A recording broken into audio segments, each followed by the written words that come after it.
Hi. Have you ever fucked up a MING guide so bad that a guy wanted to be your friend just to tell you how horrible it is? Me neither. That all changed when I reached out to this guy called Chris, and which I, by the way, in this entire video I will call Kears, I think. Please don't kill me.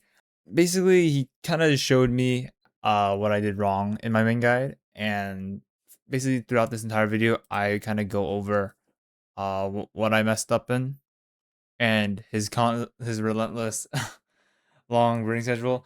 I don't have recording of the Discord call, but in all seriousness, I'm very thankful to everything he basically told me, everything he's willing to help me. I hope this video is kind of a showcasing of my transparency and how I plan to improve as a Strinova content creator. Hope you enjoy the video. Peace. Things I wanted to cover that basically Kears really explained to me was kind of this screenshot that he can actually no I have a better I have a lot of other things he also kind of said. I think this is like one of the big things to talk about. And in my main guide, which I don't know how I'm editing this yet, but a lot of it focused on how just kind of what the abilities are and what I was like. He said I was reading on the Wikipedia that actually wasn't true. I kind of just like it's kind of bare bones to my experience and kind of just what I know. And I only am an Electron player, so I didn't have an incredible kind of grasp of the game. And I actually am mostly self-taught. So big things he did kind of tell me, especially with the MINQ Thunderblast, was like how you can break utility with them, like such as Malaturus or even the Chio arrow, how it can be recasted, and how when it recasts and the Q actually bursts into like the orb like form, it can even extend the radius of the Q, as well as how like entering MINQ gives a speed boost, which I don't think I told him, but I had no idea that was a thing. And how it's mostly, which I was aware kind of, but I also realize now that through my own gameplay I never really use that knowledge I have, is that MINQ is meant to be for close range, and it's actually a very important thing because it's kind of in that way what allows Ming to be such a powerful dueler. Next thing he kind of like focused on was like the ult and how you shouldn't be saving it. Honestly, I think in my own gameplay, if I had had to VOD review it myself, I think that is actually something I do. So him kind of like saying this kind of both credited the guy as well as myself, because he's right when he said a lot of it is not, it's not a very impactful ult. It's more of just like it can do stuff. Another thing is that apparently in the ult your bullet slows enemies. Yeah, I didn't know that either, I can't lie. But the most important thing I kind of want to go over that he's talked about is like kind of, I mostly just covered what is X and how to play X, or not, no, more like just what is X, so what is Ming as a character. And in my guide, I think a big important thing was like I showcased Ming more as like a spotlight, kind of what Kears did back a few months ago when the game was on its like surge and being released to the global servers. And a lot of the thing I did do is kind of skip on how to play X, on like how you should use your Q in a real scenario in these scenarios, and why is it such a round defining or round starting type of ability. And I didn't really do this for any of them. Thinking about it, I kind of just, like I said before, just said what they do or said what they are. And something he made me realize was I'm not sure, I'm not really telling you why you should do things and why they're true, why they're false, and even like kind of common misconceptions. Like, all right, so big thing I kind of messed up when making this guide was a lot of things I do show here, it kind of just is stuff you read.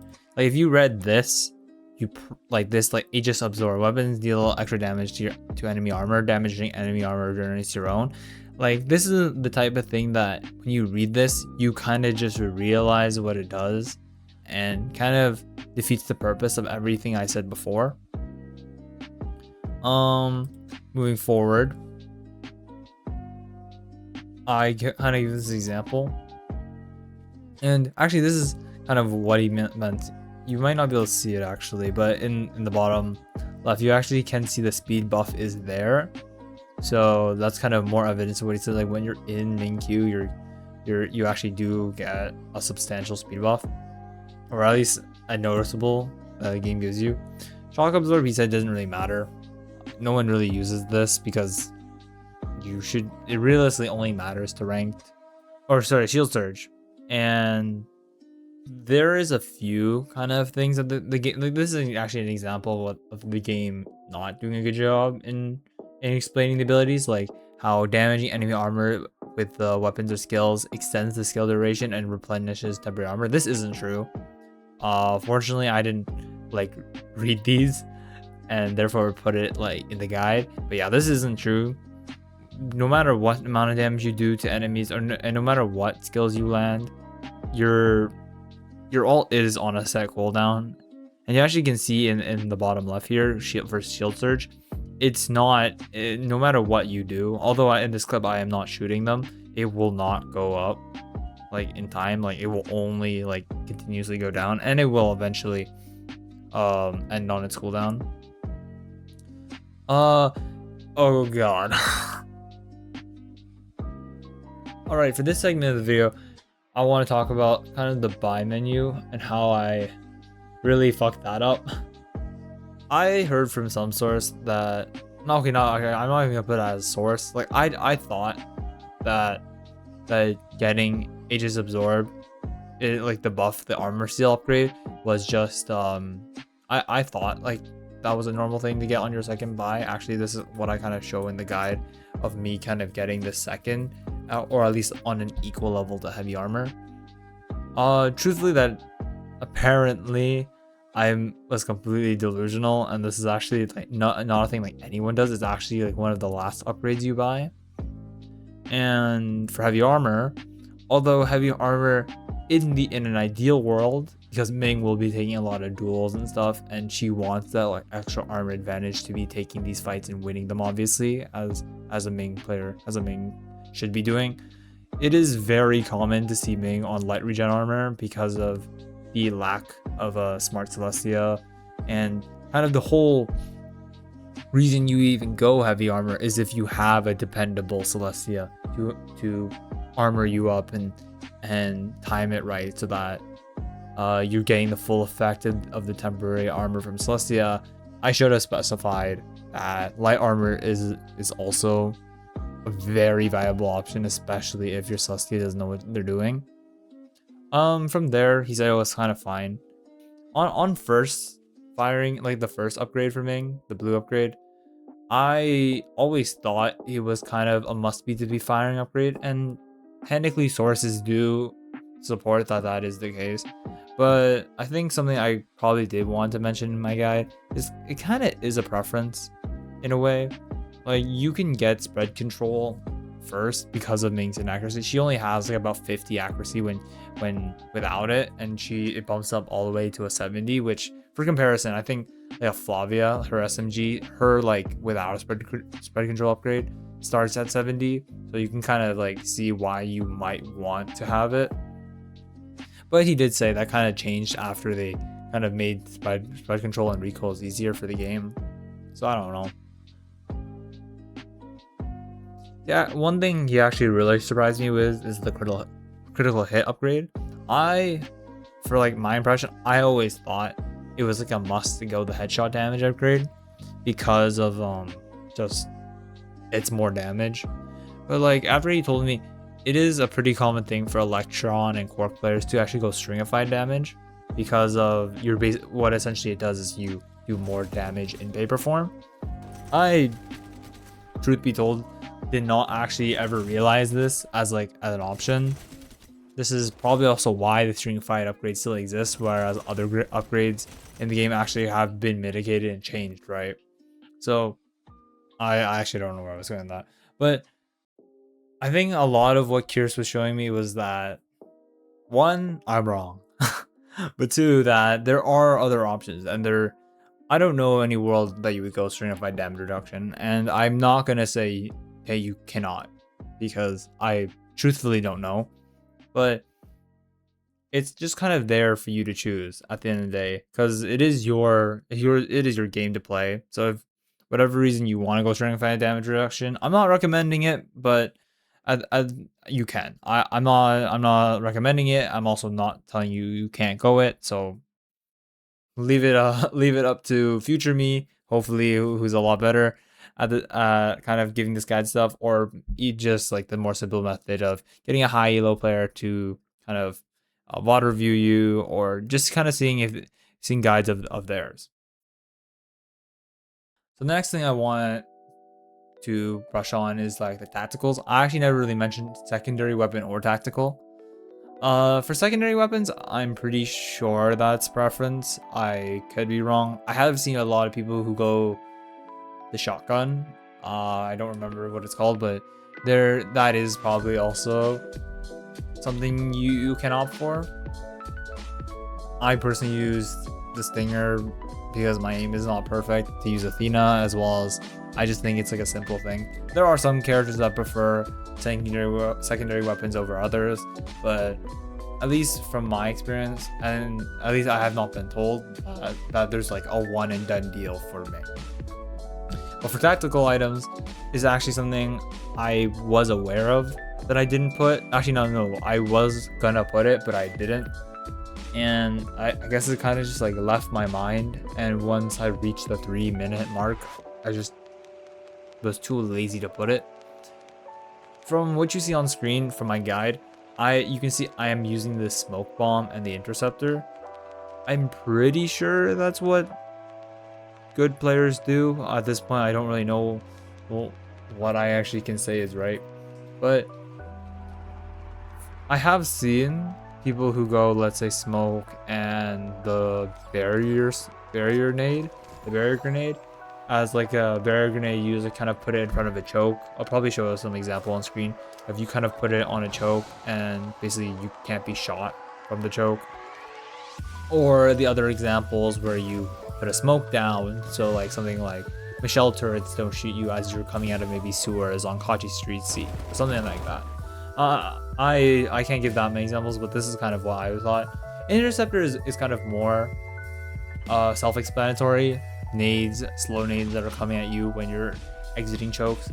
Interceptors can be very useful and kind of negating that, obviously, because that's like the whole point and the whole reason for existence. So yeah. Moving forward to Awakenings. This is Awakenings. I kind of already briefed on it a bit, so maybe talking about it again. If I'm not going to be the one to tell you which one you should use, I'm pretty sure it's Awakening 3, because Awakening 2, I think it got nerfed. I might put there might be a verdict on screen after I do research of whether or not that's true. Actually, yeah, something big I did not really mention when I talk about Awakening 3 is when this bar is full, I think the only thing I said is you regenerate roughly 60 temporary armor, which I didn't show on screen, but I actually did do the research. Not research, like I actually did do the testing. I actually needed myself and tested it. I just, because I never came to recording it. But you can honestly, actually, can you?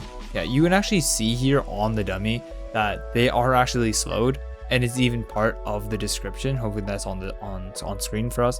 But I don't know what possessed me not to put that. Yeah, all I say is temporary armor, but I guess that is like a major point I probably wanted to have said, but it just didn't. I actually hope I'm saying that right, because I'm not saying Kir's, I'm talking about Kir's City or Chris City. I don't know how to say it, but hopefully I haven't messed that up too. Hopefully. Okay, the next big thing I go on to talk about is kind of playstyles. And looking back, and especially after I got lectured, is that when you're making these guides, a big thing is you probably want to talk about how these characters are actually playing, because it's one thing to tell someone, oh yeah, this is what this does, and not tell them how to do it. I remember Kir's actually showed me an example. I'm not gonna name drop, but it was basically just a guy And after going through it with him, like that guy, it wasn't mine, but it was someone's. And he poses a question at the very end of, now what did you learn? Or do you know how to play this character now? It really kind of set in like kind of what I made as a guide, because you're not really able to actually get anything from the guide I made. You really don't know how to play this character any more than I tell you, like, just Q someone or pop your alt. I didn't really even tell you, like, tell in the guide, like, you should probably use shield surge when you are maybe in the process of about to taking a big fight, or you know that there's many people shooting you. Things that obviously subconsciously I know, and that probably other people, like if you're low HP, get more armor is pretty self-explanatory, right? But I think it's even just those small things I probably wanted to mention but didn't. Okay, he did say there was a few good things, and when I say by few, I genuinely mean a few. the only thing I remember was kind of this part. He said he liked the idea of me showcasing like the synergies, and common synergies obviously being like Celestia and Lawin. However, I remember him actually posing this, that it is kind of dumb. I show how Celestia, you put like so many on the person, although Celestia's armor boost cap is like, I think you can roughly see it there. It's like kind of from 80 to 135. What is that, like 45, I think? Oh no, it's more. I don't know. Whatever the case is, whatever that number is you really actually can't put that much Celestia armor on a person, which I actually didn't know. Well, more like I forgot, because I'm also used to what the old Celestia was like. I actually don't know if that was true for the old Celestia, but yeah. But that's whatever. Then you can see me kind of showcasing like the help all the Lawin brings, and yeah, from this is kind of what I remembered he talked about. So before I end, I do want to kind of make this apparent. There is no shade towards Kier City, or however you say his name. He genuinely helped me for this video, and I'm only making this to kind of show my wrongs and show him also kind of my sincerity. And it worked for a fun title. But also kind of, this is the thing maybe to like Hashi. In no way did he actually help me kind of make this. He only kind of just like encouraged me to make videos and stuff and help me. So don't think that Kashi is helping me spread misinformation, and don't think Kier City is wrong. I actually reached out to him asking for help on making a future Yvette guide. Hopefully that works out, and I actually make a Yvette guide worth it. I will say this 3-minute thing probably will end because of kind of realizing how much there is to actually talk about when you make a guide, and how much there is to talk about when you're trying to teach someone actually how to use a character, like actually how and rather than a what. I will keep this video up, the main guide, and probably rename it like some other thing, but we'll see. We'll see.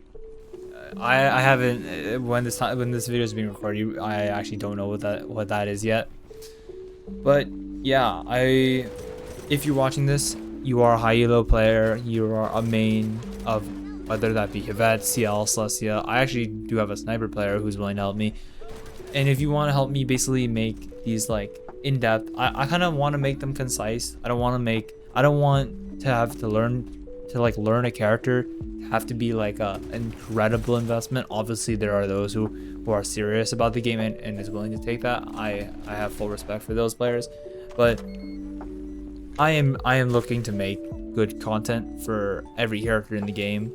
I want to be this like channel that has supported and good info for players to learn.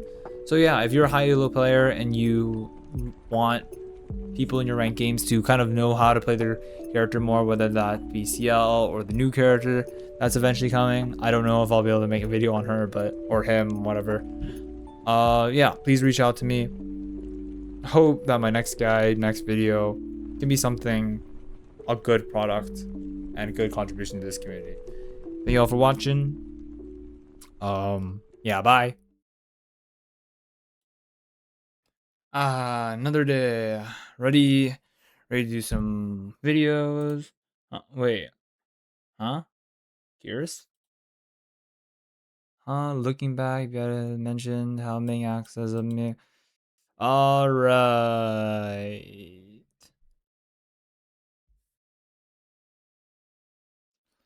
Yeah, I don't care enough, buddy.